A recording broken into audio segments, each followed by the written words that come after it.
बिस्मिल्लाहिर्रहमानिर्रहीम। अस्सलाम वालेकुम स्टूडेंट्स। डियर स्टूडेंट्स, हमने physical quantities and measurement start कर लिया था। उसके हमारे 3 लेक्चर हो गए थे और लास्ट टाइम हम डिस्कस कर रहे थे ब्रांचेस ऑफ फिजिक्स। तो ब्रांचेस ऑफ फिजिक्स में हमने 5 ब्रांचेस की डिस्कस कर लिए थे। आज हम 6 से कंटिन्यू करेंगे।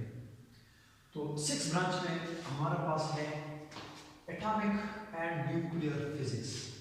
स्टूडेंट्स, ये भी हमारे पास फिजिक्स की एक ब्रांच है जिसमें हम स्ट्रक्चर और प्रॉपर्टीज ऑफ एटम के बारे में डिस्कस करेंगे। मैंने यहाँ पे लिखा है the structure and properties of individual atoms and nuclei of an atoms, कि जो हमारे पास एटॉमिक एंड न्यूक्लियर फिजिक्स है इसके अंदर हम एटम्स की प्रॉपर्टीज, उसके स्ट्रक्चर्स और उसके न्यूक्लियस के बारे में स्टडी करेंगे। यानी इसके हम अंदर हम ये स्टडी करेंगे कि हम इलेक्ट्रॉन, हमारे पास इलेक्ट्रॉनिक कन्फिगरेशन कैसे आते हैं, ठीक है, कि कितने शेल में कितने इलेक्ट्रॉन है, फिर वो बॉन्डिंग कैसे करते हैं एटम्स, फिर जो है ना उसके न्यूक्लियाई की प्रॉपर्टीज है, न्यूक्लियर रिएक्शंस कैसे करते हैं। तो ये सारा कुछ जो है ना हम इसमें स्टडी करते हैं न्यूक्लियर एंड एटॉमिक फिजिक्स में। इस तरह फिर मैंने इसकी एग्जांपल्स में लिखा है एक्स रेज।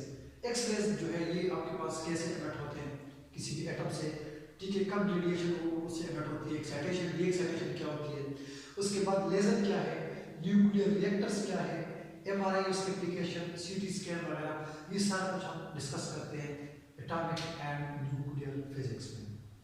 उसके बाद 7 नंबर पर मैंने लिखा है स्टूडेंट्स रिलेटिविटी। अब रिलेटिविटी क्या है? ये भी फिजिक्स की ब्रांच है जिसमें हम मूविंग ऑब्जेक्ट की स्टडी करते हैं, जिसके अंदर हम पार्टिकल्स की मोशन को स्टडी करते हैं, लेकिन जब उसकी वेलोसिटी बहुत हाई हो, nearly approaches to speed of light, कि जब एक पार्टिकल स्पीड ऑफ लाइट के अप्रोक्सीमेट जाते हैं तो उसकी स्टडी जो है ना हम करते हैं, उसको हम कहते हैं रिलेटिविटी। इसके अंदर हम properties of light, nature of light और इसके अलावा स्पेस, टाइम एंड ग्रेविटेशन के अंदर जो है ना उसकी हम स्टडी करते हैं, इसको हम बोलते हैं रिलेटिविटी। यहाँ पे मैंने लिखा है कि इसकी एग्जांपल्स में आते हैं आपके पास पार्टिकल एक्सेलरेटर, न्यूक्लियर एनर्जी, ठीक है, ये आपके पास सारा कुछ आता है रिलेटिविटी में। स्टूडेंट, यहाँ पे मैंने एक और लिखा है क्वांटम फिजिक्स। क्वांटा से निकला गया है। इसमें हम जो है ना ये हमारे पास जो है discrete and divisible unit of energy called quanta, इसके अंदर हम एटम और उसकी पार्ट्स के बारे में स्टडी करते हैं, ठीक है। तो ये हमारे पास है क्वांटम मैकेनिक्स। ये डिस्क्रीट से निकला गया है जिसको हम लोग बोलते हैं पैकेट्स, ठीक है। इस तरह हमारे पास एक और है students particle physics.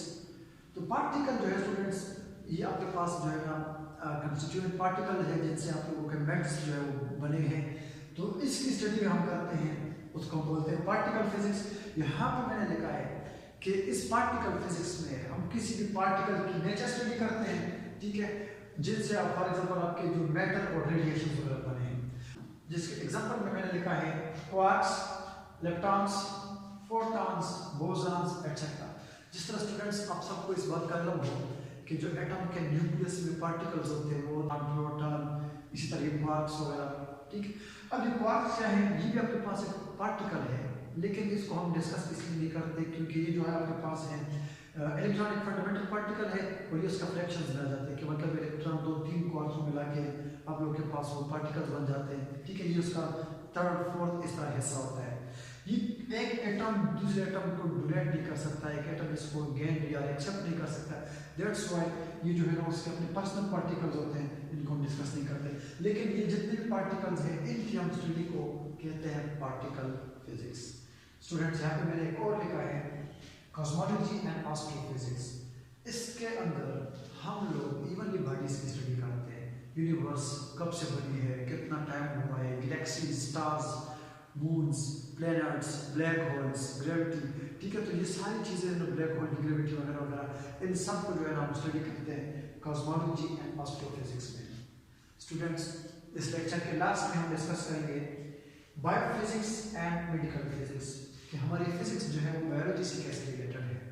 Dear students, यहाँ पे मैंने लिखा है physical interaction of biological processes and application of physics, कि हमारी फिजिक्स बायोलॉजी के साथ कैसे इंटरेक्शन में है।